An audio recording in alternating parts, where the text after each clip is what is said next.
কেটা জীবন ভাই? হ্যাঁ, এই যে গ্রামে নাকি ওয়াইফাই আছে, তাই নাকি হচ্ছে ফেসবুকে কিছু কন দিনই? এটা কালকে রাত্রে আমার চোখে বাইতেছে, তাহলে একটু আগে আসবো ভালো করে কই।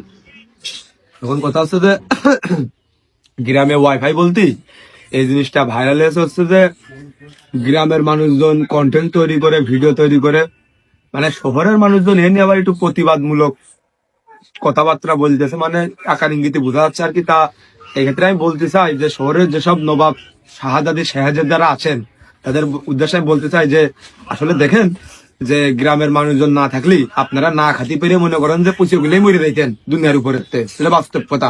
কারণ এই গ্রামের মানুষজন, আমরা খ্যাত মানুষ তো গ্রামের মানুষজন মনে করেন যে ধান পাট গম ভুট্টা ছোলা মুসুরি ডাল এসব উৎপাদন না করলি ওই আপনাদের মতো নবাবরা হ্যাঁ খাইয়ে পুঙা ফুটকিয়ে বাড়া আপনারা মরে চুয়া যেতেন এতদিন। এখন কথা হচ্ছে আসেন মূল পয়েন্ট আসেন, দালালি বাদ দেন, শোনেন। এখন কথা হচ্ছে যে ওই গ্রামের মানুষজন আপনাদের মূলত খাওয়ায়, আপনারা গ্রামের মানুষজনের খাওয়ান না।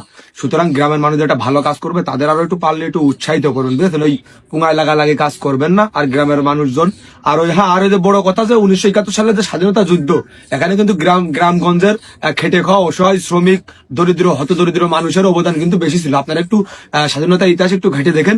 আর যদি গ্রামের মানুষজন ভালো কিছু করে তাদেরকে একটু উৎসাহিত করবেন, ঠিক আছে? আপনারাই স্মার্ট, আপনারাই সবকিছু, এরকম কোনো কিছু না, এটা বাস্তব কথা। আসো